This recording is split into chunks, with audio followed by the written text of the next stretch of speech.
So we'll actually have some more with us. We're going to talk about more of what's happening in Venezuela.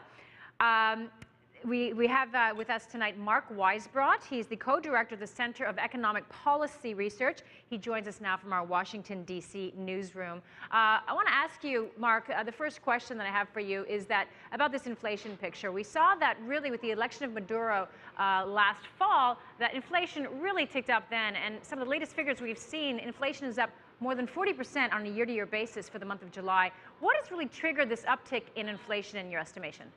Well, it's pretty simple, actually. I mean, right around last fall, the government stopped or severely cut back on supplying dollars. And so producers had to either had shortages, which drove up prices, or they bought dollars on the black market, which is more expensive. And so that's really where the inflation came from. The economy was growing quite rapidly in 2012. It grew 5.7%. And inflation was falling throughout the year despite the rapid growth. Now, inflation has come down since its peak in May. It peaked at 6.1% monthly, and then in June it was 4.7, and July it was 3.2. That doesn't show up in the annual figure that you just cited because that's still higher than the average over the last year, but it is coming down, and I don't think it's going to go back up anytime soon.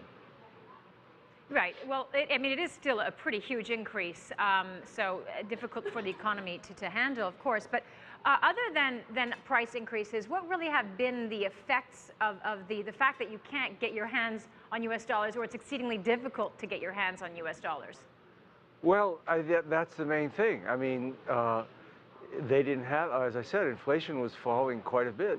For 2 years, they had recovery, and growth was accelerating from the middle of 2010 till through all of 2012, and inflation was falling during that time. So again, I think it's a problem of managing the foreign exchange system, and they are working on that, and that's why they in the last few months they've been auctioning large amounts of dollars, or significant amounts of dollars, and so that's why the inflation rate has come down in the last 3 months, and I would expect it will come down more. Okay, now Maduro blames the opposition for Venezuela's current woes. Is there any veracity to what he is saying, Mark? Well, sure, there's always, they've always been trying to undermine the economy. I mean, one thing they do, of course, is try to convince people that everything, and they have most of the media there still. People make a big thing out of the government has 5 TV stations, but it's got a very small audience. And so, yeah, to the extent I think that the opposition media can convince people that they shouldn't be holding domestic currency, I think they can undermine the economy that way for sure. And of course, a lot of them just, they just do whatever they can to undermine confidence in the economy. But on the other hand, it's also true that the government has to manage the exchange rate system better if they want to bring down inflation. Right. We're seeing that it's not only the opposition that is making these criticisms, it's also coming from within. The finance minister himself is saying that the changes need to be made. Other than the currency exchange issue, what else do you think could be done to improve some of these problems that Venezuela is facing right now? Well, the shortage, I think the exchange rate is the main thing. That's where the shortages come from, too, for the most part.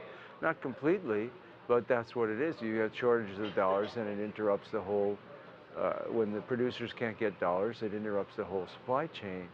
So they have to really fix that. That's the most important thing they have to fix. But they also have to concentrate. They have infrastructure problems. They need to encourage more domestic production. These are problems that they will have to encourage fix. Also the private sector, Mark?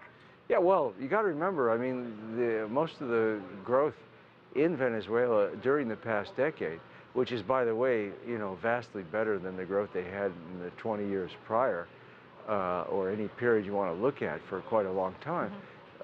That's been in the private sector. Okay, the government in Venezuela is not that huge. It's nothing like France or Northern European countries. Yeah. Okay, Mark. Well, we'll have to see if those changes will be made. As we know, there are some local elections happening in December. Thank you so much for joining us. Sorry, our time has been cut short. That was Mark Weisbrot from the Center of Economic and Policy Research.